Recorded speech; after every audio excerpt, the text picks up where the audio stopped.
The key wouldn't turn. I stood on the front porch of what had been my home, my surgical bandages still fresh beneath my clothes, my body trembling from exhaustion and pain medication. The brass key that had opened this door thousands of times now felt foreign in my shaking fingers. Through the window I could see them. A young couple laughing over takeout containers, their toddler playing with toys scattered across my hardwood floors. The woman wore a sweater I'd never seen before, sitting in the chair where I used to read every morning. The man was hanging pictures on walls that still bore the faint outlines of my own artwork. They looked so happy, so settled, so permanent. My phone buzzed with a text from an unknown number. "Hope you're feeling better, Meredith. The divorce papers are on your lawyer's desk. Don't try to contact me. Brian." I read it 3 times before the words sank in. Divorce papers. Don't contact me. But this was my house. My name was on the deed. My grandmother's china was in those cabinets. My life was behind that door. Wasn't it? The woman inside noticed me through the window and approached with a concerned smile, opening the door I could no longer unlock. "Can I help you?" she asked kindly, bouncing her baby on her hip. I opened my mouth to say, "This is my house," but no sound came out. Because looking at her face, genuinely confused, genuinely caring, I realized something that made my blood turn to ice. She wasn't a squatter. She wasn't a thief. She was a homeowner. And somehow, while I was unconscious on an operating table fighting for my life, I had become a stranger. Before we continue, please write in the comment which country you are watching this video. We love knowing where our global family is tuning in from. And if this is your first time on this channel, please subscribe. Your support helps us bring even more epic revenge tales of life. Enjoy listening. 3 months earlier I thought I knew what love looked like. It looked like Brian making me coffee every morning exactly the way I liked it. 2 sugars, a splash of cream served in the blue mug my grandmother had given me. It looked like him rubbing my shoulders after long days at the accounting firm where I'd worked for 5 years, building our future one client at a time. It looked like quiet Sunday mornings in our garden, planning the renovations we'd make to the house I'd inherited from my parents. "You work too hard, Mare," he'd say, using the nickname that made me feel cherished. "When are you going to slow down and let me take care of you?" I should have heard the warning in those words.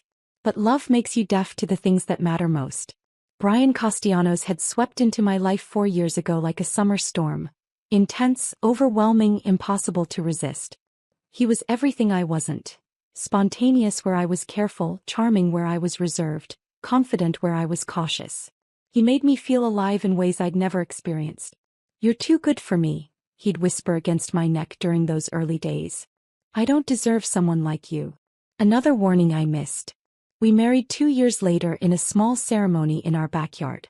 I wore my mother's dress, and Brian cried when he saw me walking down the makeshift aisle between the rose bushes. His best man, Dante, clapped him on the back and joked about how Brian had finally found his meal ticket. Everyone laughed. Even me. I thought it was just Dante being crude. I didn't realize it was the truth. The house had been in my family for 3 generations. My great-grandfather built it in 1952, my grandparents raised 5 children in it, and my parents had loved it until the day they died in a car accident when I was 25. It was a modest 2-story colonial with good bones and a wraparound porch, sitting on 2 acres of land that had tripled in value over the past decade. When Brian moved in after our wedding, he immediately started talking about improvements. "We could knock out this wall," he'd say, gesturing at the kitchen. "Open up the whole first floor. Make it modern." "I like it the way it is," I'd reply. "It has character." "Character doesn't pay the bills, baby.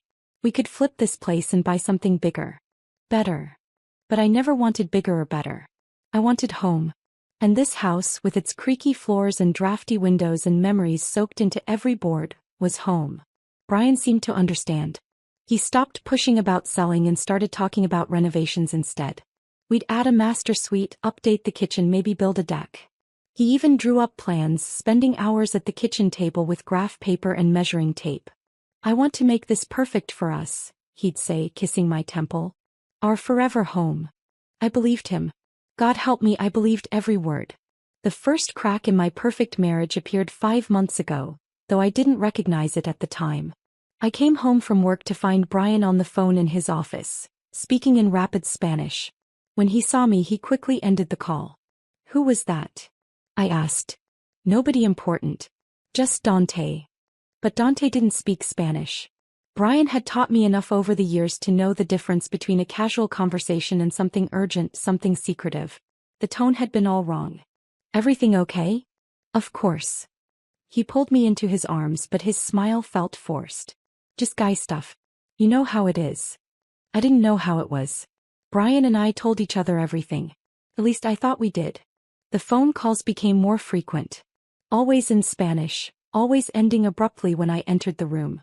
When I asked about them, Brian would deflect with kisses or jokes or sudden plans for dinner out.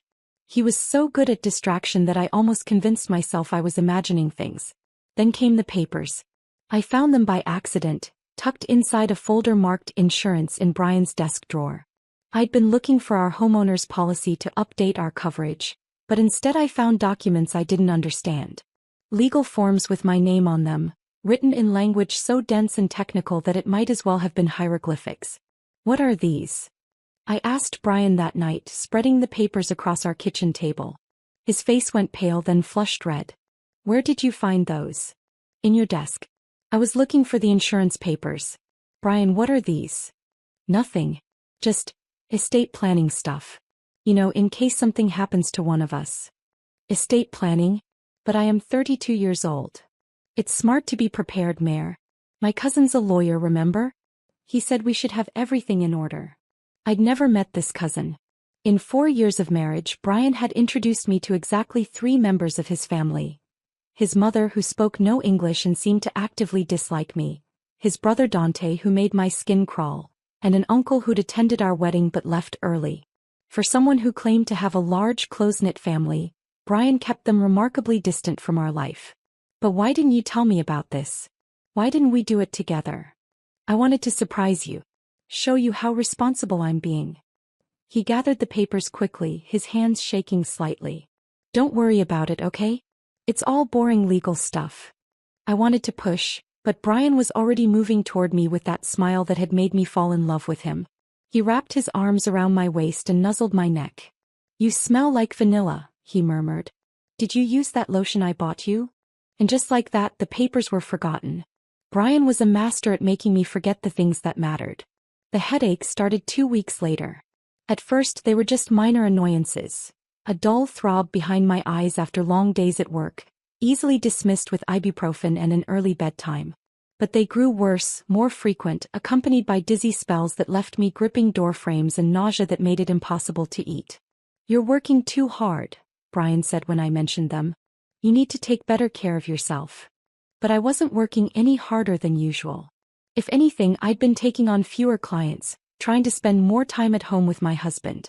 The headaches felt different, wrong in a way I couldn't articulate. Dr. Regina Anders had been my physician for 8 years. She was thorough, careful, and had never dismissed my concerns. When I described the headaches, she immediately ordered tests. I want to rule out some things, she said, her expression serious.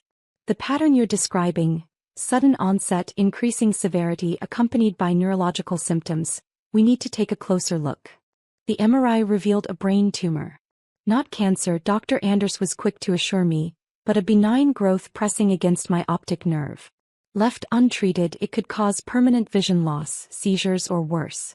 The surgery to remove it was complex but routine, with a high success rate and minimal risk. You'll need to stay in the hospital for 3 to 5 days, Dr. Anders explained. Then several weeks of recovery at home. You'll need someone to help you during that time. Of course, Brian said, squeezing my hand. I'll take care of everything. I should have been terrified. Brain surgery, even routine brain surgery, was serious. But sitting in that sterile office with Brian's warm hand in mine, I felt oddly calm. We would get through this together the way we got through everything. When can we schedule it? I asked. As soon as possible. How about next Friday? I looked at Brian, who nodded immediately. Whatever Meredith needs. Dr. Anders smiled. You're lucky to have such a supportive husband. Lucky. Yes, that's what I thought I was. The week before surgery passed in a blur of preparations. I arranged for extended leave from work, stocked the freezer with easy meals, and made lists of everything Brian would need to know about running the household while I recovered. He seemed distracted, spending more time on his phone than usual, but I attributed it to stress about my surgery. Are you scared? I asked him the night before the operation. Terrified, he admitted, pulling me close. I can't lose you, Mare. You're everything to me. You won't lose me. Dr. Anders says the success rate is over 90%. I know. I love you so much. He made love to me that night with a desperate intensity that should have felt romantic. Instead, it felt like goodbye. I woke up at 5 a.m. on surgery day, my stomach churning with nerves. Brian was already awake, staring at the ceiling. Ready? He asked. As ready as I'll ever be. He drove me to the hospital in unusual silence, his knuckles white on the steering wheel. When we reached the surgical floor, he kissed me with the same desperate intensity as the night before. I love you, he whispered against my lips. I love you too. I'll see you when I wake up. See you when you wake up. Those were the last words my husband ever spoke to me. I woke up alone.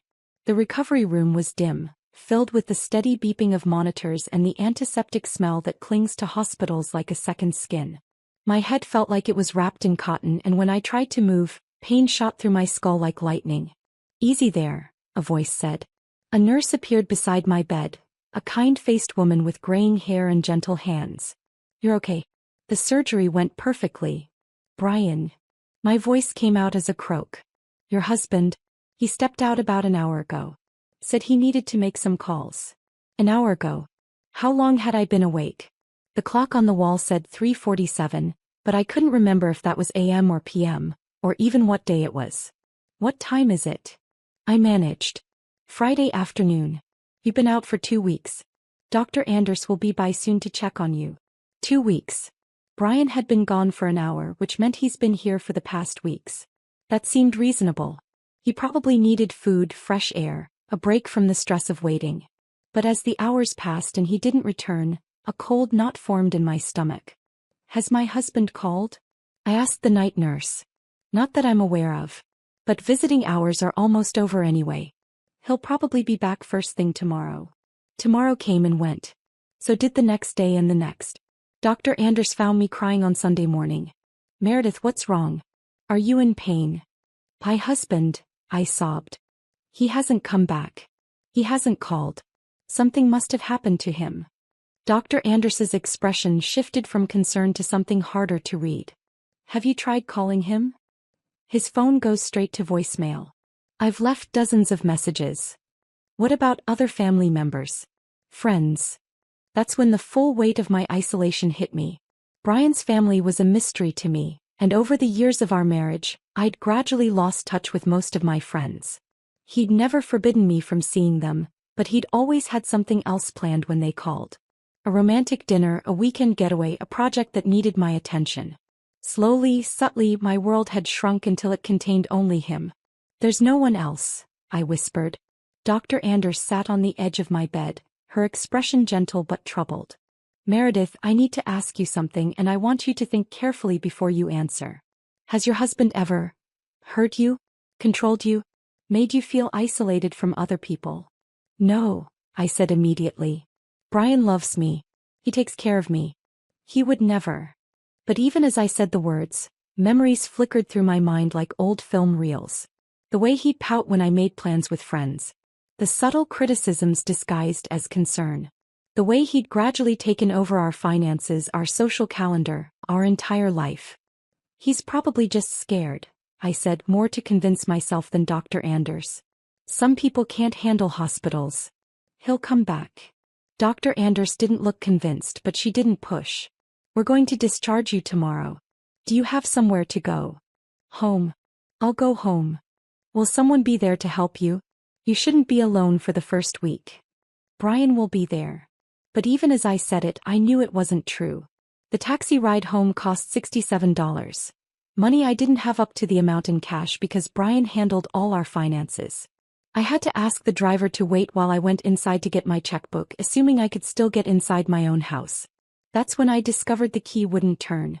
Standing on that porch, reading Brian's text message, watching strangers live in my home, I felt something break inside me that had nothing to do with surgery. It was the sound of a life shattering, of trust dying, of the woman I'd been for 32 years simply ceasing to exist. The young mother, Samantha, she introduced herself, invited me inside for tea when I explained that I used to live there. She was kind, concerned, completely unaware that she was sitting in the ruins of my existence. We bought the house 2 weeks ago, she said, bouncing her baby on her knee. It was such a quick sale. The previous owner seemed really motivated to sell. 2 weeks ago. While I in the hospital 2 weeks ago, unconscious and trusting that my husband was handling everything. Yes, it was amazing. We'd been looking for months and then this beautiful house just appeared on the market. Below asking price too. The seller said he needed to relocate quickly for work. Brian hadn't worked a steady job in 2 years. I'd been supporting us both while he figured out his next move. Did you meet the seller? I asked, though I already knew the answer. Oh yes, lovely man. Very charming. Brian something. Castellanos, I think. He seemed so sad to be leaving. Said the house had too many memories. Too many memories. Of me, presumably. The wife he'd erased while she fought for her life. Are you okay? Samantha asked. You look pale. I wasn't okay. I would never be okay again. But sitting in this woman's living room, my living room, I realized something that cut through the shock and pain like a blade. I was angry. Not just hurt or confused or heartbroken. I was furious with a rage so pure and cold it felt like swallowing ice. Brian had stolen more than my house. He'd stolen my life, my identity, my sense of reality itself. He'd left me with nothing while I was unconscious and helpless. But he'd made one crucial mistake. He'd left me alive. I should go, I said, standing on unsteady legs. Thank you for the tea. Are you sure you're okay? Do you need me to call someone? No, I said, forcing a smile that felt like broken glass. I'll be fine. But as I walked away from my former home, I knew that the woman who had lived there, trusting, naive Meredith, was gone forever. In her place was someone harder, someone who understood that love could be a weapon and trust could be fatal. I had nowhere to go, no money, no car, and a head full of surgical staples. But I had something Brian hadn't counted on. I had nothing left to lose. The Riverside Motel charged $39 a night and didn't ask questions. The rooms smelled like cigarettes and industrial disinfectant, and the bedspread had stains I didn't want to identify. But it was shelter, and for now that was enough. I sat on the edge of the sagging mattress and tried to make sense of my situation. My purse contained $43 in cash, 2 credit cards, and my driver's license. I tried the credit cards first. Declined. My hands shook as I called the bank from the motel's ancient landline. Mrs. Castellanos, the customer service representative said in a tone that suggested she'd been expecting my call. I see you're calling about your accounts. Yes, my credit cards aren't working. That's because all joint accounts were closed on Friday per your husband's request. He provided the proper documentation showing he had power of attorney for financial decisions during your medical incapacitation. The words hit me like physical blows. Power of attorney? I never signed. According to our records, the documents were notarized 2 months ago. Your husband explained that you were undergoing brain surgery and had given him temporary authority to handle your affairs. 2 months ago. Right around the time I'd found those papers in his desk.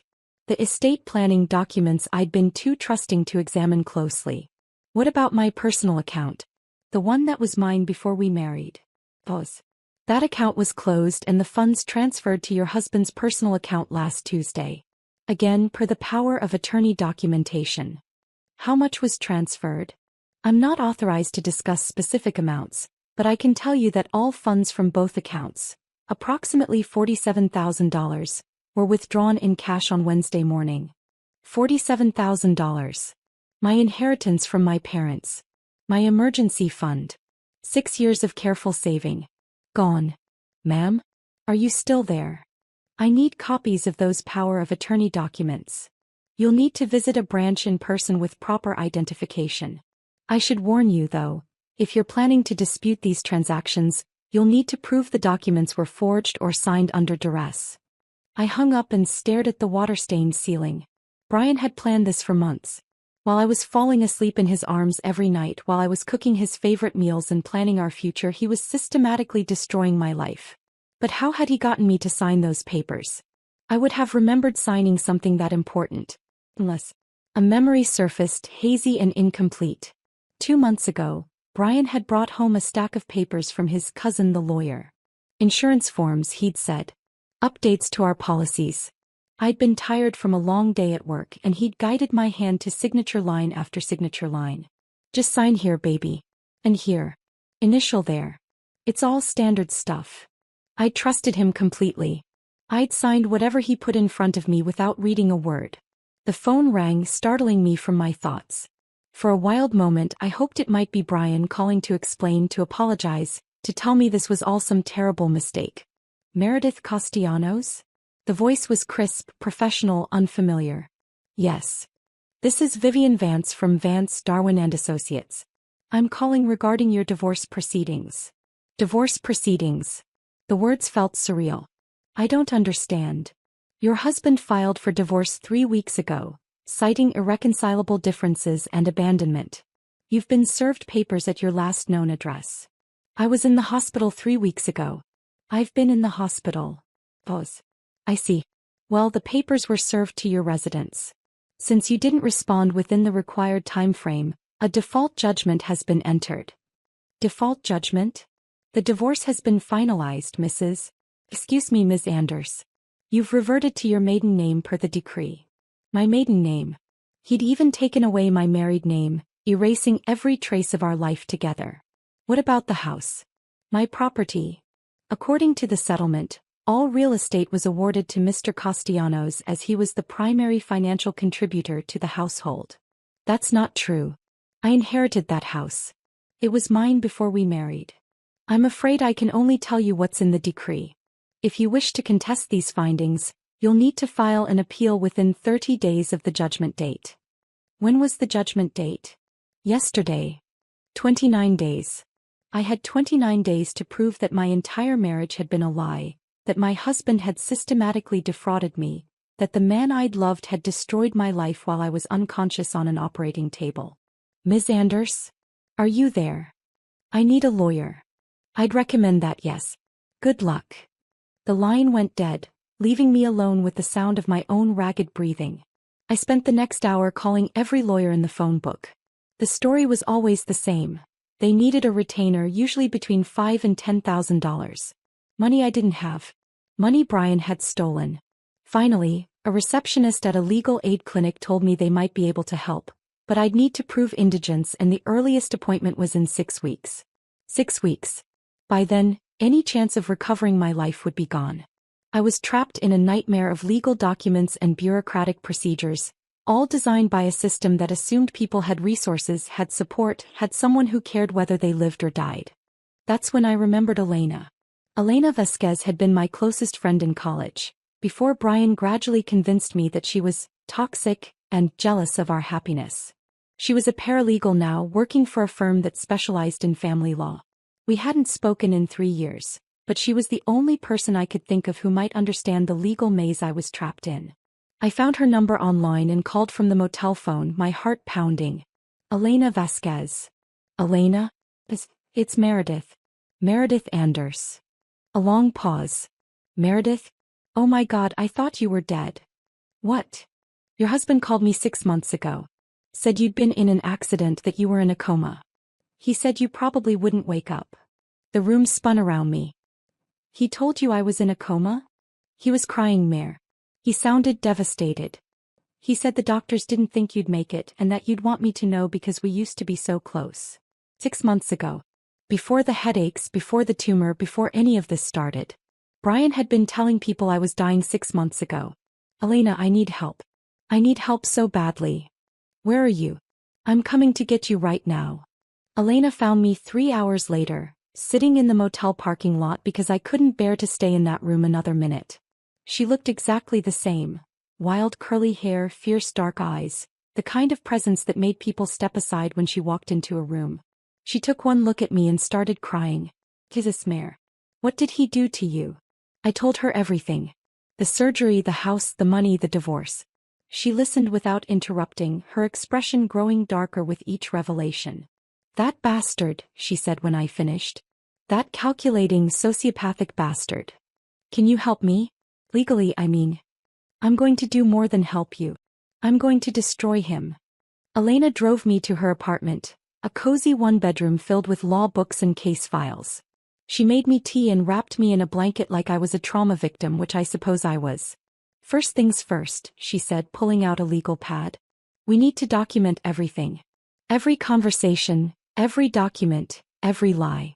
Then we're going to prove that your husband committed fraud, forgery, and probably a dozen other felonies. But the power of attorney was obtained through deception. That makes it invalid. And selling your inherited property without your knowledge? That's theft, plain and simple. For the first time in days I felt a flicker of hope.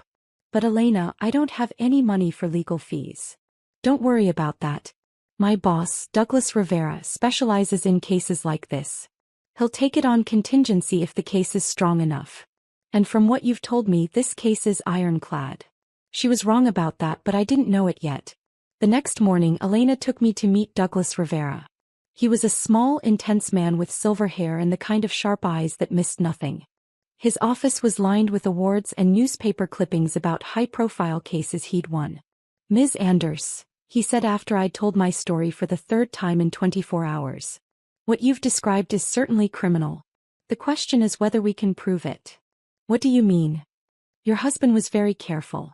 The power of attorney documents appear to be legitimate. Notarized, witnessed, filed properly. The divorce proceedings followed all legal requirements. On paper, everything he did was legal. But I was unconscious. I couldn't defend myself. That's what we need to prove. Elena tells me you suspect the signatures were forged or obtained through deception. I remember signing papers, but he told me they were insurance forms. Douglas nodded. We'll need a handwriting expert to analyze the signatures. That's expensive, but if we can prove forgery, we can unravel everything else. How expensive? $5,000 minimum. Maybe more. My heart sank. I don't have $5,000. There might be another way, Elena said suddenly. What if we can prove he planned this? If we can show premeditation, that he married Meredith specifically to steal her assets? That would be fraud, Douglas agreed. But proving intent is even harder than proving forgery. Not if we can find other victims. The room went quiet. Other victims. The possibility hadn't occurred to me, but now that Elena had said it, it seemed obvious. A man who could orchestrate something this elaborate, this cruel, had probably done it before. How would we find them? I asked. Marriage records, Elena said, her eyes bright with possibility. Divorce records. Property transfers. If Brian has done this before, there will be a paper trail. Douglas leaned back in his chair, considering. It's a long shot, but it might work. Elena, you have access to the legal databases through our firm. Start with marriage records in the tri-state area going back 10 years. What about the handwriting analysis? I asked. We'll cross that bridge when we come to it. For now, let's see what we can find about your husband's past. Elena spent the next 3 days buried in legal databases while I recovered at her apartment. The surgical staples in my head were healing, but the emotional wounds felt fresh and raw. Every time I closed my eyes, I saw Brian's face the morning of my surgery, the way he'd kissed me goodbye with such desperate intensity. Had he known it was goodbye? Had he been planning to disappear while I was unconscious? On Thursday afternoon, Elena burst through the apartment door with a stack of printouts and a look of grim satisfaction. I found them, she said. Them. Brian's other wives. She spread the papers across her coffee table like a detective laying out evidence. Marriage certificates, divorce decrees, property records, all bearing the name Brian Castellanos. Wife number 1. Maria Santos, married 2018, divorced 2019. She owned a small restaurant in Queens. After the divorce, the restaurant was sold and Brian got half the proceeds. Wife number 2. Melinda Arian, married 2020, divorced 2021. She inherited a house in Connecticut from her grandmother. Guess who ended up with the house? I stared at the papers, feeling sick. And wife number 4. Meredith Anders, married 2021, divorced 2024. Inherited house, life savings, everything stolen while she was unconscious in a hospital bed. 3 women. 3 lives destroyed. 3 carefully planned and executed thefts disguised as love. There's more, Elena said grimly. I found death certificates. Death certificates? Maria Santos died in a car accident months after her divorce. Melinda Arian died of an apparent suicide 8 months after losing her house. The room spun around me. You think he killed them? I think they got too close to the truth. I think they tried to fight back and he silenced them. But why am I still alive? Elena's expression was grim. Because he told everyone you were already dead. He's been setting up your death for months. I bet if we dig deeper we'll find he's already collected on your life insurance. Life insurance. We'd taken out policies on each other when we got married. $1 million each with the spouse as beneficiary. Elena, I whispered. I think I'm supposed to be dead. Yeah, she said. I think so too. Douglas Rivera's expression was grave when we presented our findings the next morning. This changes everything, he said, studying the documents Elena had compiled. If we can prove Brian Castellanos is a serial killer who targets women for their assets, this becomes a federal case. What does that mean for me? I asked. It means you're in danger. If he's killed 2 women to cover his tracks, he won't hesitate to kill the third. The words sent ice through my veins. I'd been so focused on getting my life back that I hadn't considered the possibility that Brian might try to finish what he'd started. We need to contact the FBI, Douglas continued. But first we need more evidence. The pattern is clear, but we need proof of murder, not just suspicious deaths. How do we get that? We need to find Brian. And we need to make him think you're not a threat. Elena leaned forward. What are you suggesting? A trap. We let him know that Meredith is alive, but we make him think she's broken, helpless, not capable of fighting back. We make him come to us. Absolutely not, Elena said immediately. That's insane. You want to use her as bait. It's the only way to get him to reveal himself. Right now he thinks he's safe. He's probably already planning his next victim. The thought of Brian targeting another woman, another trusting soul who would fall for his charm and wake up to find her life destroyed, made my decision for me. I'll do it. Mare, no. It's too dangerous. Elena, he's going to keep doing this. How many more women have to die? Douglas nodded approvingly. We'll have you wired, of course. Full surveillance. The moment he admits to anything incriminating, we'll have him. And if he tries to kill me? We won't let that happen. But even as he said it, I could see the doubt in his eyes. Brian was smart, careful, and he'd had months to plan. If he'd killed 2 women and made it look like accidents, he was more dangerous than any of us had imagined. The plan was simple in concept, terrifying in execution. Elena would reach out to Dante, Brian's brother, claiming she'd heard about my accident and wanted to pay her respects. She'd mentioned that I'd survived but was in bad shape. Brain damaged, helpless, no memory of recent events. He'll tell Brian, Douglas explained. And Brian will have to come see for himself. He can't risk leaving a loose end alive. What if he just sends someone else to finish me? He won't. This is personal for him. He'll want to see you suffer before he finishes the job. The words should have terrified me, but instead I felt a cold calm settling over me. Let him come. Let him think I was broken and helpless. He was about to learn that the woman he'd tried to destroy was stronger than he'd ever imagined. Elena made the call that afternoon.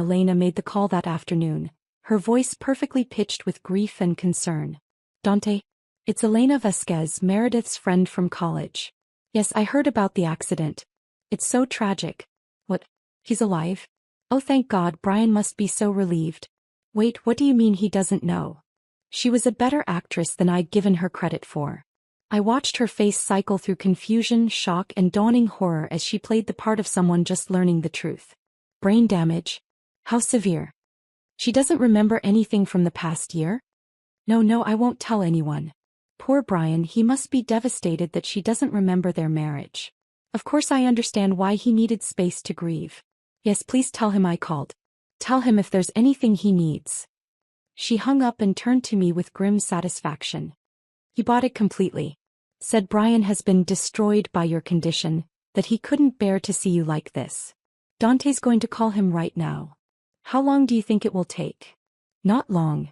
If I know men like Brian, he'll want to see the damage for himself. Douglas had arranged for me to stay at a safe house. A modest apartment in Queens that looked run down from the outside but was equipped with state-of-the-art surveillance equipment. FBI agents posed as neighbors and every room was wired for sound and video. Remember, Agent Regina Kim briefed me, your goal is to get him talking. Make him feel safe, superior. Let him think you're no threat to him. What if he doesn't confess? What if he's too smart for that? Then we'll have to find another way. But men like Brian have one weakness: their ego. He'll want to gloat. He'll want you to know how clever he's been. I spent 2 days in that apartment practicing my role. Brain-damaged Meredith was confused, childlike, easily manipulated. She remembered fragments of her old life but couldn't piece them together coherently. She trusted everyone and suspected no one. It was harder than I'd expected, pretending to be helpless when every instinct screamed at me to fight. But every time I wavered, I thought about Maria and Melinda. 2 women who'd trusted the wrong man and paid with their lives. The call came on Wednesday evening. Meredith. The voice was hesitant, hopeful, achingly familiar. Brian. I let my voice crack with emotion. Is that really you? Oh God, Mare. I've been so worried. Dante told me that you'd been hurt. I don't understand what happened. The doctors say I had surgery, but I don't remember. I woke up and you were gone and I couldn't find you anywhere. I'm so sorry, baby. I've been dealing with some things. Family stuff. I didn't want to burden you while you were recovering. Family stuff. Like stealing my life and planning my murder. Can you come see me? I'm so confused and the doctors won't tell me anything. I need you to help me understand. Pause. Where are you? I gave him the address of the safe house, my heart pounding so hard I was sure he could hear it through the phone. I'll be there in an hour. Brian, I love you. I've missed you so much. I love you too, Mare. Everything's going to be okay now. The line went dead and I sat in the silence of the apartment, knowing that in 1 hour, I would come face to face with the man who'd tried to erase me from existence. Agent Kim's voice crackled through my earpiece. He's coming. Remember, stay calm, stay in character. We've got you covered. But as I sat there waiting, I realized something that chilled me to the bone. I wasn't afraid of Brian anymore. I was afraid of what I might do to him when I saw his face. The knock came exactly 1 hour later. 3 soft raps, the same pattern Brian had always used when he came home from work. I opened the door and there he was. Still handsome, still charming, still the man I'd fallen in love with 4 years ago. But now I could see what I'd missed before. The coldness behind his eyes, the calculation in his smile. Meredith. He stepped forward as if to embrace me, then stopped, studying my face. You look different. The surgery, I said, touching the fading scar on my scalp. The doctor said it might change things. I feel different too. Like there are pieces missing. He relaxed slightly. What do you remember? Fragments. I remember our wedding day. I remember the house, our house. But everything after that is fuzzy. The doctors say I might never get it all back. That might be for the best, he said, and for just a moment his mask slipped. I saw satisfaction in his eyes, relief that his plan had worked even better than he'd hoped. What do you mean? Nothing, baby. Just that you've been through a lot. Maybe it's better not to dwell on painful memories. He moved into the apartment and I noticed how his eyes catalogued everything. The exits, the windows, the potential weapons. He was planning something. Brian, I'm so confused about everything. The house, I went there but strangers are living in it. They said you sold it. I had to, Mare. The medical bills were enormous. We needed the money for your treatment. But it was my house. My family's house. Our house, he corrected gently. We were married, remember? What's yours is mine and what's mine is yours. I guess I don't understand how marriage works anymore. The brain damage. Don't worry about it.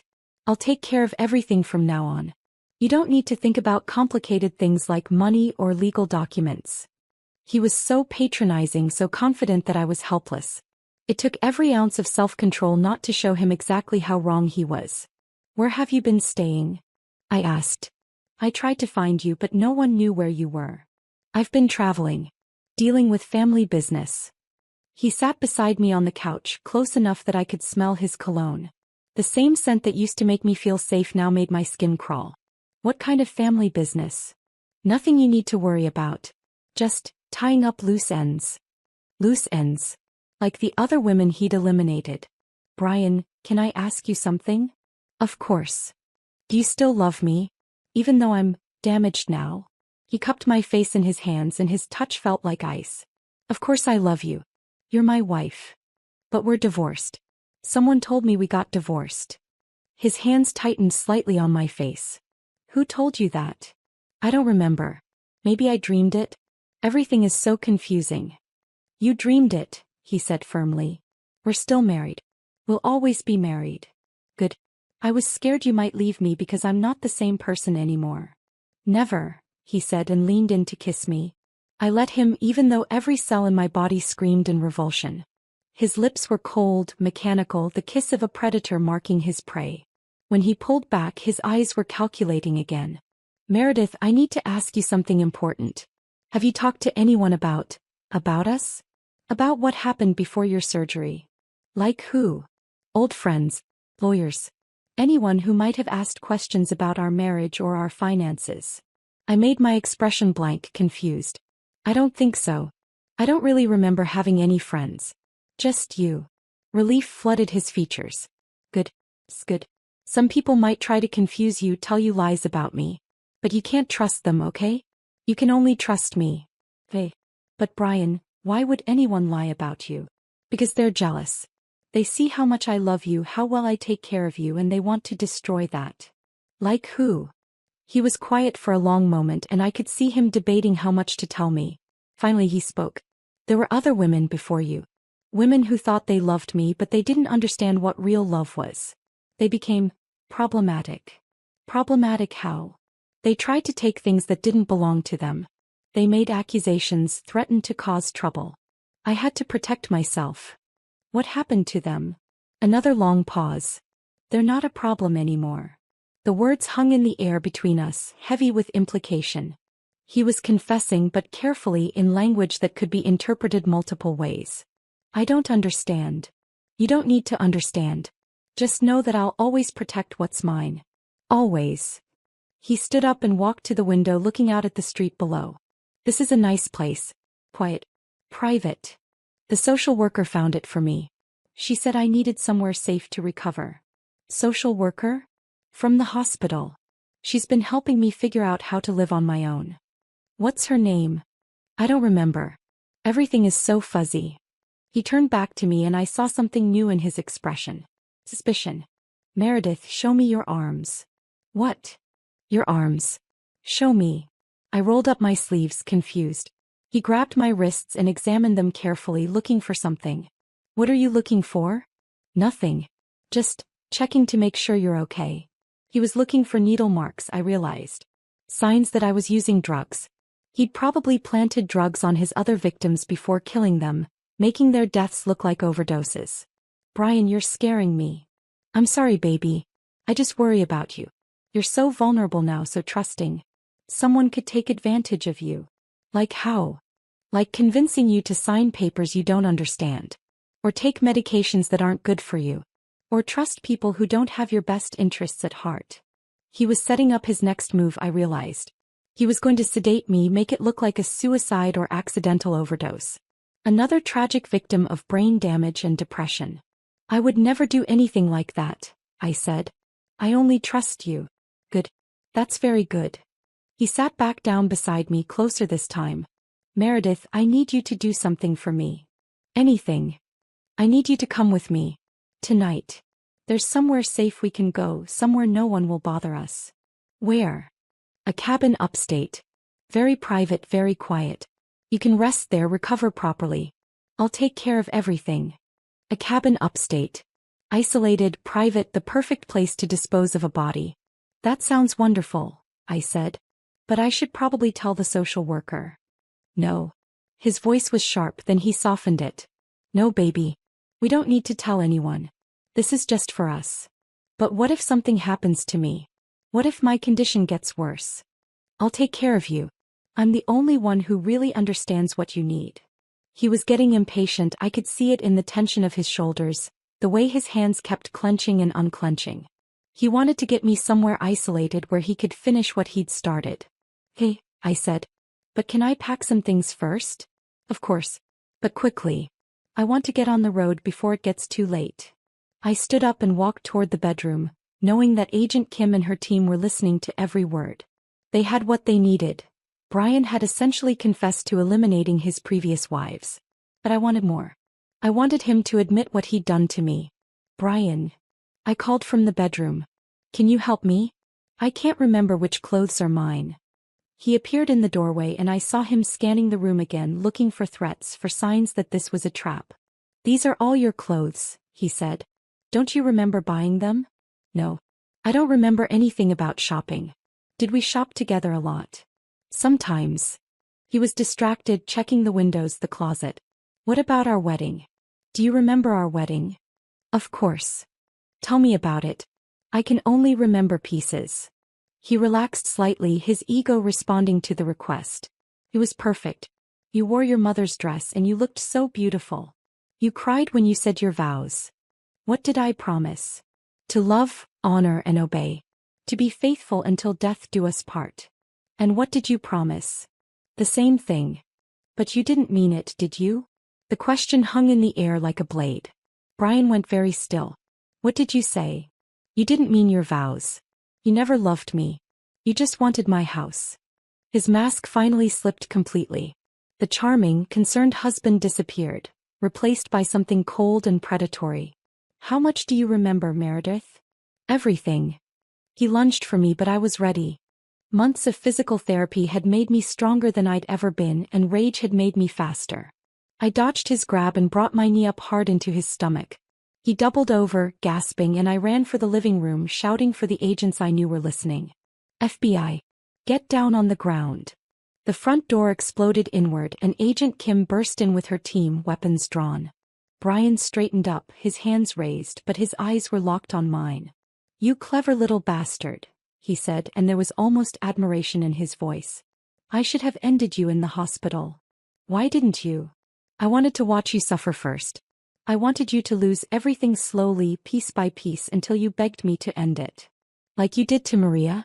Melinda. His smile was cold, reptilian. They were weak. They broke too easily. But you might have been fun to play with. Agent Kim stepped between us. Brian Castellanos, you're under arrest for fraud, conspiracy, and suspicion of murder. As they cuffed him, he looked back at me one last time. This isn't over, Meredith. I have friends, family. People who owe me favors. You'll never be safe.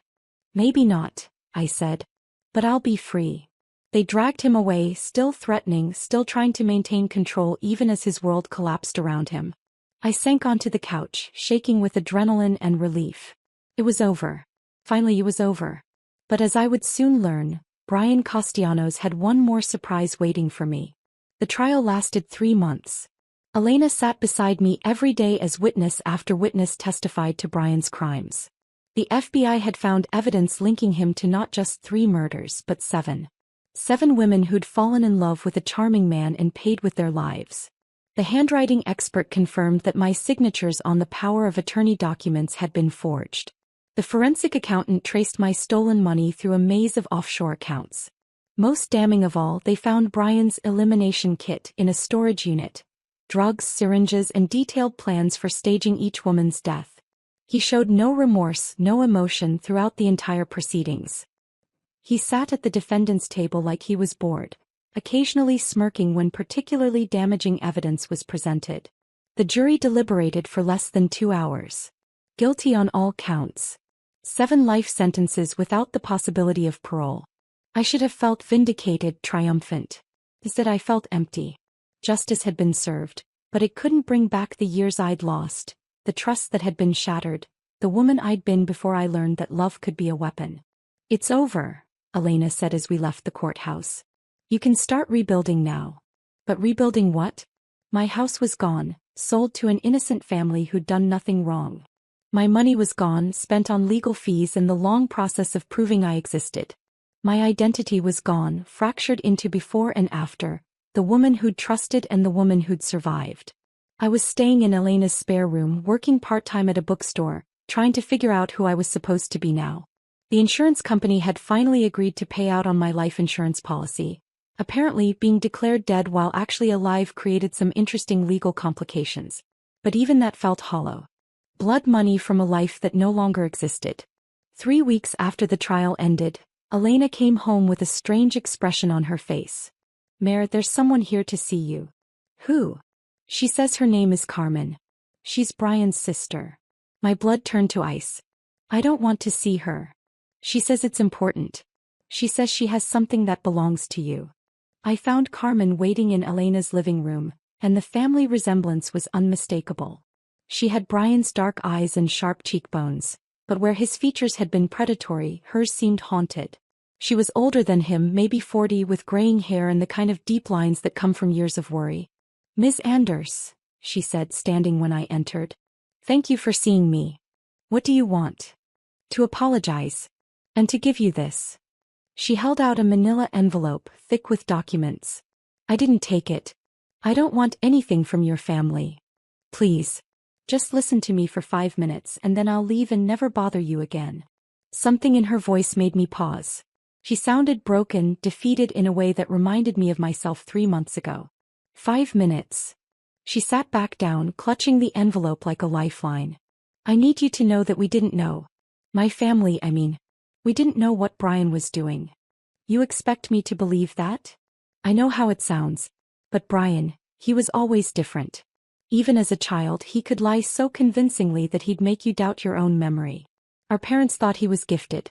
They never saw what I saw. Which was the way he practiced emotions in the mirror. The way he studied people like they were puzzles to solve. The way small animals would disappear when he was around. I felt a chill run down my spine. Why are you telling me this? Because I've been carrying this guilt for 20 years. I knew he was dangerous, but I never said anything. I told myself he'd grow out of it, that maybe I was wrong about him. You were his sister. You could have stopped him. Could I? Her laugh was bitter. When I was 16, I tried to tell my parents about the things I'd seen. Brian convinced them I was jealous, that I was making things up because he was the favorite. They sent me to therapy. By the time I was 18, I'd learned to keep my mouth shut. What's in the envelope? Everything. Bank records, property deeds, insurance policies. All the money he stole from you and the others. I found where he hid it. My hands shook as I took the envelope. How much? Almost $2 million. Your money plus what he stole from Maria and Melinda. I thought maybe you could make sure their families get what's rightfully theirs. $2 million. Enough to rebuild my life, to help the families of Brian's other victims. It was more than I dared hope for. Why? I asked. Why are you doing this? Carmen's eyes filled with tears. Because I have a daughter. She's 25 and she's dating a man who reminds me of Brian. Charming, controlling, always pushing her to cut ties with her family. I see the same pattern starting and I won't let it happen again. Have you told her? I've tried. But she's in love, and love makes you blind to the things that matter most. You know that better than anyone. I did know that. I knew exactly how it felt to ignore red flags, to explain away concerning behavior, to choose love over self-preservation. What's her name? Sophia. Sophia Castellanos. Bring her to me. Carmen looked surprised. What? Bring her to me. Let me tell her what her uncle really was. Let me show her what happens when you trust the wrong person. She won't listen. She thinks the family is just jealous because her boyfriend is successful. Then we'll make her listen. We'll show her the trial transcripts, the evidence, the photos of his other victims. We'll make it impossible for her to ignore the truth. Carmen nodded slowly. You do that? After everything our family put you through? I'd do it to save one woman from going through what I went through. What Maria and Melinda went through. Thank you, she whispered. Thank you. After Carmen left, I sat with Elena and went through the contents of the envelope. Bank statements, property records, detailed financial records going back years. Brian had been meticulous in his record-keeping, documenting every theft like trophies. This is incredible, Elena said, studying a spreadsheet that tracked his victims' assets. He was planning this for years. Look at this. He has notes about potential targets, their financial situations, their vulnerabilities. I found my own name on the list with notes that made my skin crawl. Isolated from friends and family. Inherited property worth $400,000. No close relatives. Trusting nature. Potential health issues could provide cover for incapacitation. Health issues. He'd known about my tumor before I did. Elena, look at this. I pointed to a medical report dated 6 months before my diagnosis. He had access to my medical records. How is that possible? I thought back to all the times Brian had insisted on coming to my doctor's appointments, how he'd charmed the nurses and staff, how he'd always volunteered to handle the insurance paperwork. He was stealing my medical information. He knew I was going to get sick before I did. Jesus. He probably caused the tumor somehow. No, that's not possible. But he knew it was there and he planned everything around it. The timing of the marriage, the power of attorney documents, the house sale, it was all coordinated with my surgery. Elena was quiet for a long moment. Mare, there's something else. Something I didn't want to tell you during the trial. What? I found another name on his target list. Someone he was planning to go after next. She handed me a sheet of paper with a photo attached. A young woman with kind eyes and a trusting smile. The notation read, Rebecca Melvin, 28, Inherited Trust Fund, recently divorced, vulnerable to romantic manipulation. We have to warn her. I already did. She's in protective custody until we can be sure all of Brian's associates are rounded up. Visits. The word sent a chill through me. You think he was working with other people? The FBI thinks so. This operation was too sophisticated for one person. They're still investigating. As if summoned by our conversation, my phone rang. Agent Kim's name appeared on the screen. Meredith, we need to talk. Can you come to the field office? What's wrong? We've arrested 3 more people in connection with Brian's crimes. But there's something else. Something you need to know about your husband. Ex-husband. That's just it. He wasn't your husband. Not legally. The words didn't make sense. What do you mean? Brian Castellanos isn't his real name. His real name is Miguel Santos and he's already married. Has been for 15 years. The room spun around me. That's impossible. I'm afraid not. We'll explain everything when you get here. But Meredith, you were never married to him. Which means everything he did to you was fraud from the very beginning. I hung up the phone and stared at Elena, who looked as shocked as I felt. If I was never married to him, I said slowly, then the divorce was fake. The power of attorney was fake. The house sale was completely illegal. Which means I can get it all back.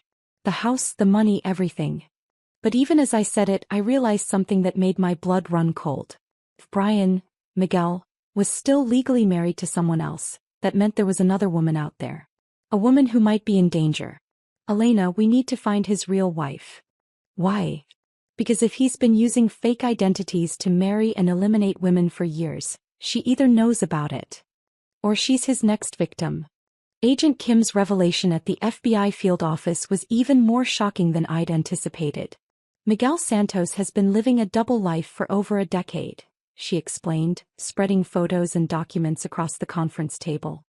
Brian Castellanos was just one of several identities he used to target victims. How many identities? At least 5 that we found so far. Different names, different backgrounds, different personalities. He was like a chameleon, becoming whatever his victims needed him to be. She showed me driver's licenses, social security cards, even college transcripts. All fake, all meticulously crafted to support his various personas. But his real wife, I said. Where is she? Agent Kim's expression grew grim. That's what we need to talk to you about. Her name is Isabella Santos and she's been missing for 3 weeks. Missing? She filed a missing person report on her husband, Miguel, claiming he'd disappeared without explanation. But when we went to interview her, she was gone too. No signs of struggle, no note, nothing. You think he got rid of her? We think she found out what he was doing and confronted him. The timeline matches up with when he started getting sloppy, when he made the mistakes that led us to him. Agent Kim pulled out a photograph of a woman in her 40s with dark hair and tired eyes. She looked worn down, like someone who'd been carrying a heavy burden for years. This is Isabella. She's been married to Miguel for 15 years, and according to her sister, it hasn't been a happy marriage. Abusive. Controlling. Manipulative. Classic patterns of psychological abuse. But here's the interesting part. Isabella is wealthy. Very wealthy. Her family owns a chain of restaurants throughout the Southwest. The pieces clicked into place. He married her for her money, just like he did with us. Exactly. But unlike his other victims, Isabella was harder to isolate. She had family, business connections, people who would notice if she disappeared. So he couldn't just eliminate her and move on. Instead, he created alternate identities to target other women while staying married to her. Right. He'd disappear for weeks or months at a time, claiming he was traveling for business. Isabella thought he was having affairs, but she never suspected he was committing crimes like this. Elena leaned forward. So what changed? Why did she go missing now? We think she found evidence of his crimes. Maybe she hired a private investigator, or maybe she just got suspicious enough to start digging. Either way, she discovered the truth about her husband. And he got rid of her for it. That's our working theory. But here's the problem, we can't find her body. And without a body we can't prove he did anything to her. I studied Isabella's photograph, seeing something familiar in her eyes. The same haunted look I'd seen in my own mirror for months after discovering Brian's betrayal. She's not dead, I said suddenly. What makes you say that? Because I know Miguel. He's a sadist. He doesn't just eliminate his victims, he destroys them first. He makes them suffer, makes them lose everything they care about before he finishes them off. So you think he's keeping her alive? I think he's torturing her. Making her watch as he destroys her life piece by piece, just like he did to me.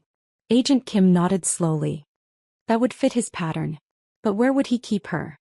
He's in federal custody. He has associates. You said so yourself. Someone is carrying out his plans while he's locked up. We've been investigating his known associates, but what about his family? His real family, not the fake relatives he introduced to his victims. Miguel Santos has no living family on record. Just a sister who doesn't want to have anything doing with him. Then check Isabella's family. If he's been manipulating her for 15 years, he would have identified the people she cares about most. He'd use them as leverage. Agent Kim was already reaching for her phone. I'll have the team check on Isabella's relatives immediately. But I was already thinking ahead, remembering something Carmen had said about her daughter Sophia. About how she was dating someone who reminded her of Brian.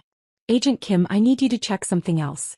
Carmen Santos mentioned that her daughter is dating someone who exhibits controlling behavior. What if it's not a coincidence? What if Miguel's associates are targeting his victims' families? I think Miguel planned for the possibility of getting caught.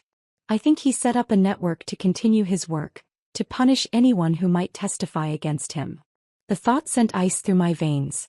If I was right, then Elena was in danger. Carmen was in danger. Anyone who'd helped bring Miguel down was now a target. We need protection, I said. For all of us. Already arranged. But Meredith, if you're right about Isabella being alive, we need to find her fast. Miguel's associates won't keep her alive indefinitely. Then let me help. Absolutely not. You've done enough. You've been through enough. Agent Kim, I know how Miguel thinks. I know his patterns, his methods. I can help you find her. It's too dangerous. Everything is dangerous now. If his associates are targeting the families of his victims, then I'm already in danger. At least this way I can fight back. Elena grabbed my arm. Mare, you can't be serious. You almost died the last time you went up against him. And Isabella will definitely die if we don't find her. I can't live with that on my conscience. Agent Kim studied me for a long moment. What did you have in mind? Miguel is narcissistic. He needs to feel in control even from prison. I bet he's still communicating with his associates, giving them orders. All his communications are monitored. Then he's using code. Or he's found another way to get messages out. What if I visited him in prison? What? What if I went to see him, made him think I was broken, that I wanted to reconcile? He'd want to gloat, to tell me how clever he's been. He might let something slip about where Isabella is. That's insane. It's the only way. Miguel's ego is his weakness. He won't be able to resist the chance to show me how thoroughly he's destroyed my life. Agent Kim shook her head. Even if I agreed to this, which I'm not, Miguel would never believe you wanted to reconcile. He knows you testified against him. Then I'll tell him I was coerced. That the FBI threatened me, forced me to lie. I'll tell him I've realized I still love him, that I want to help him appeal his conviction. He's too smart for that. Maybe. But he's also arrogant enough to believe that he's irresistible, that any woman who's ever loved him will eventually come back to him. Elena was shaking her head. This is crazy, Mare. You're talking about walking into the lion's den. I'm talking about saving an innocent woman's life. And maybe getting some real closure for myself. Agent Kim was quiet for a long moment, clearly weighing the risks. Finally she spoke. If we were to consider this, it would have to be completely controlled. You'd be wired, we'd have agents nearby, and at the first sign of trouble we'd pull you out. Agreed. And you'd have to be convincing. Miguel is a master manipulator. If he suspects for even a second that you're working with us, he won't suspect. Because part of what I'll tell him will be true. What do you mean? I took a deep breath, preparing to admit something I'd barely acknowledged to myself. I'll tell him that despite everything he did to me, despite all the pain and betrayal, there's still a part of me that loves him. Because that's the truth. That's the part of this whole nightmare that I can't make sense of. How you can love someone who destroys you, how you can miss someone who tried to erase you from existence. The room was silent. Elena reached over and squeezed my hand. That doesn't make you weak, Mare. That makes you human. It makes me the perfect person to fool Miguel Santos. Because he'll recognize the truth in what I'm saying, even if he doesn't understand the whole truth. Agent Kim nodded slowly. When do you want to do this? Tomorrow. Before I lose my nerve. Meredith, Agent Kim said, her voice serious. You need to understand something. If Miguel realizes you're working with us, if he gives his associates the order, they won't just end Isabella's life. They'll come for you too. I know. And you're still willing to do this? I thought about Isabella Santos, trapped somewhere, probably terrified, probably wondering if anyone was looking for her. I thought about Maria and Melinda, who'd never gotten the chance to fight back. I thought about all the future victims who might be saved if we could dismantle Miguel's network completely. I'm willing. Then God help us all. The federal prison was a fortress of concrete and steel, surrounded by razor wire and guard towers. As I walked through the security checkpoints, my heart hammered against my ribs so hard I was sure the guards could hear it. Agent Kim had spent hours coaching me on what to say, how to act, what signals to give if I needed help. The wire taped to my chest felt like it was burning through my skin, a constant reminder of how dangerous this was. Remember, Agent Kim had said during our final briefing, Miguel is going to test you. He'll say things designed to hurt you, to make you angry. You have to stay in character no matter what. Now, sitting in the sterile visiting room waiting for him to appear, I wondered if I was making the biggest mistake of my life. The door opened and there he was. Prison had changed him. He was thinner, paler, but his eyes were the same, cold, calculating, predatory. He wore an orange jumpsuit that should have made him look diminished, but somehow he still carried himself with that same arrogant confidence that had first attracted me. He sat across from me, separated by a thick sheet of bulletproof glass, and picked up the phone. I did the same, my hands trembling. Hello, Meredith. Hello, Miguel.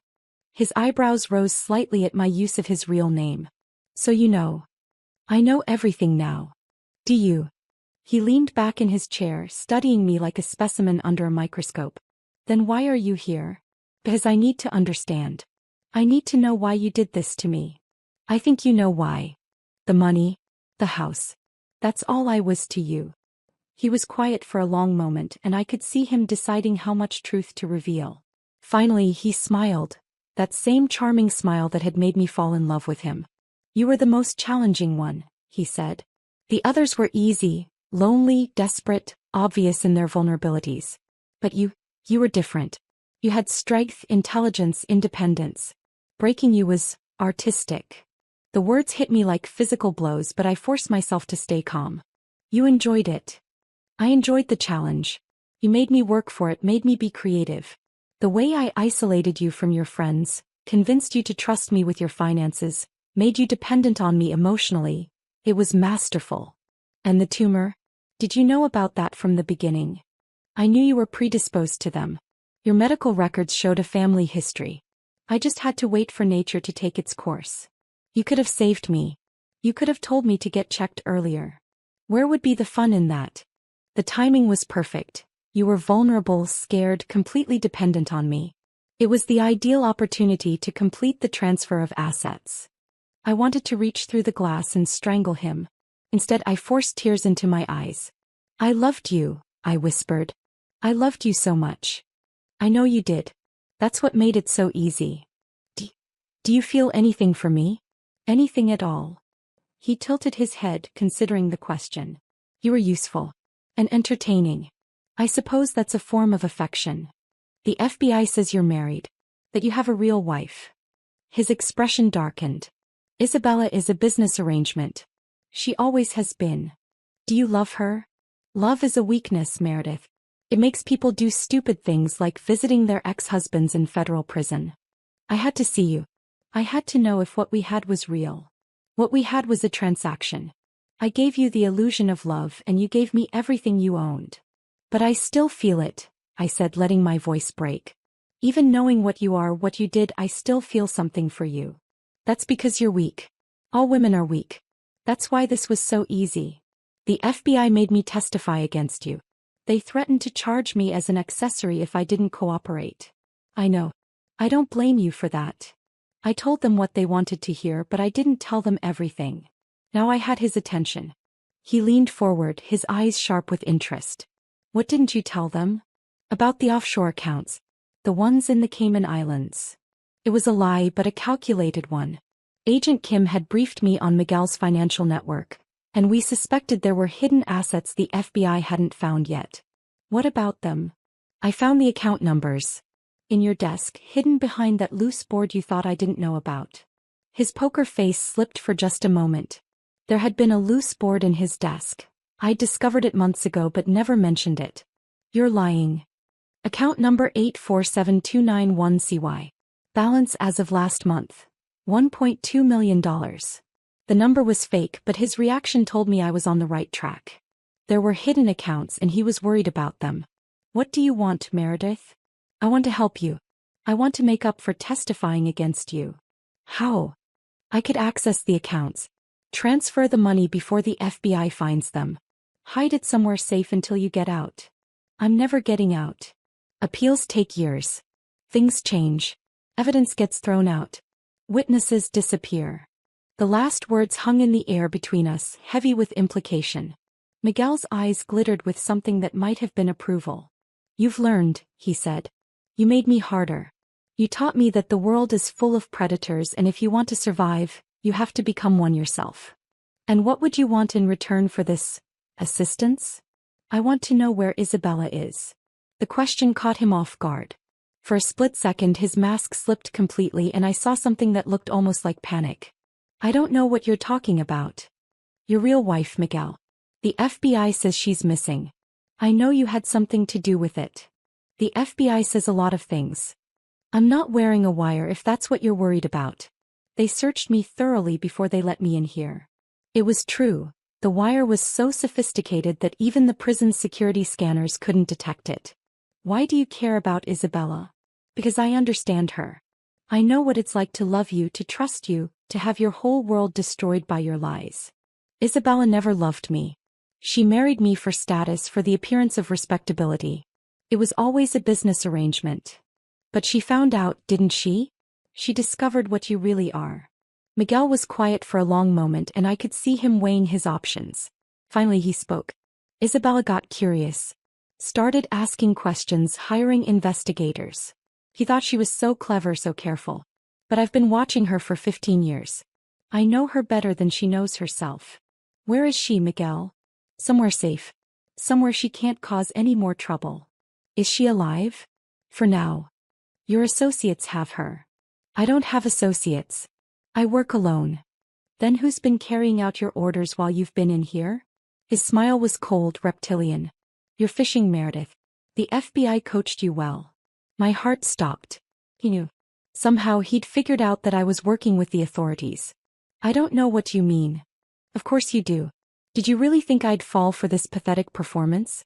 The grieving ex-wife, still in love despite everything? Please. Miguel, The only question is whether you're wearing a wire or if this room is bugged. My guess is both.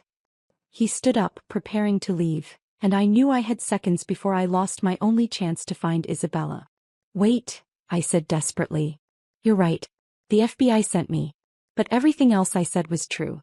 I do still have feelings for you and I do want to help. He paused, his hand on the phone. I can get you information, I continued. About the investigation, about what they know, about their plans.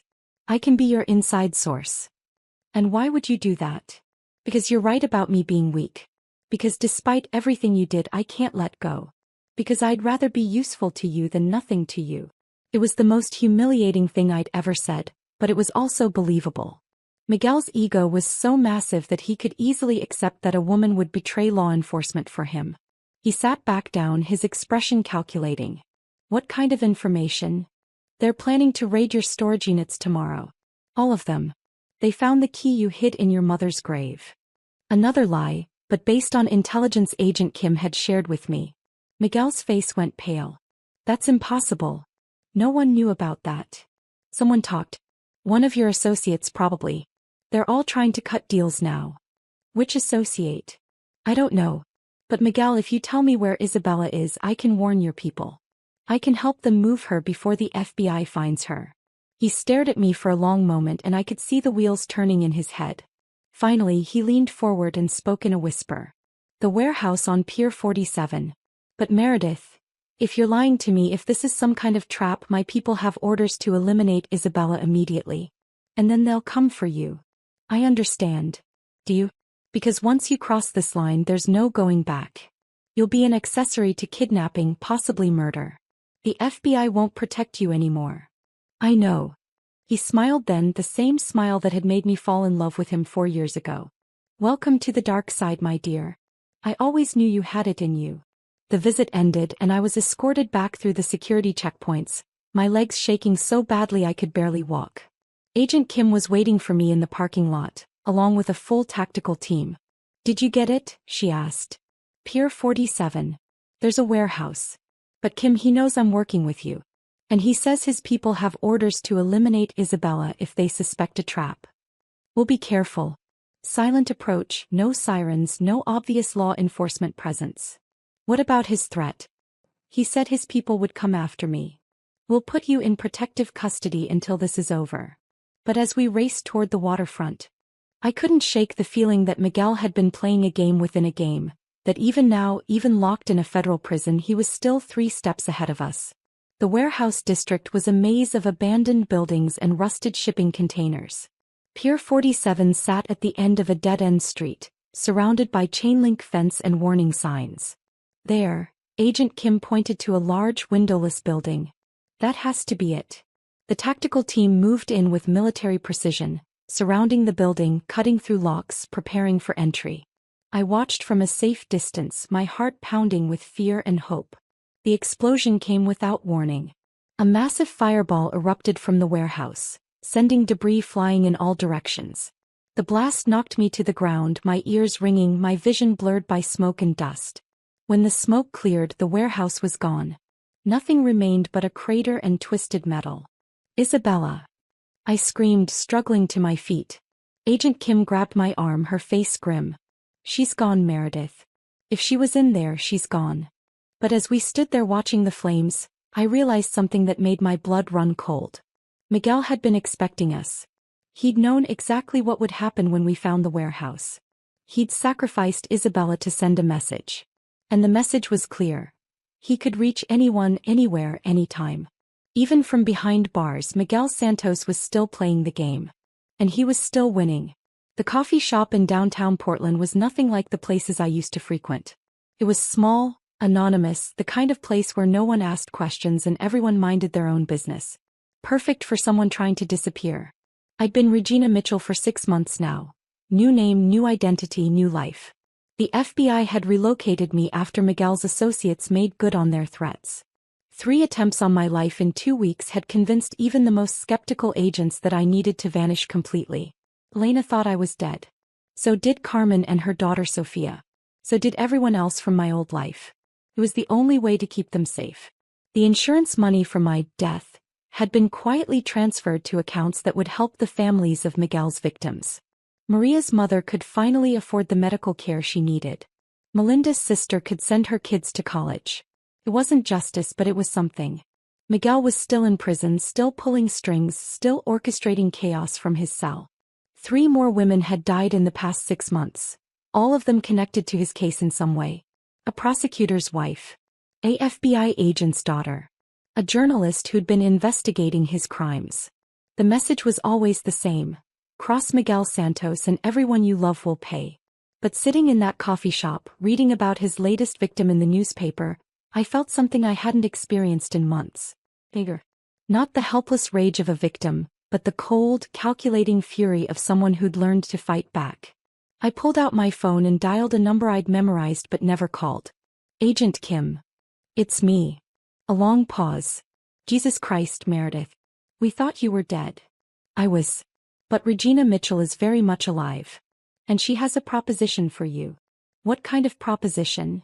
Miguel thinks he's untouchable. He thinks he can keep killing people from prison, that his network is too sophisticated to be dismantled. He's been right so far.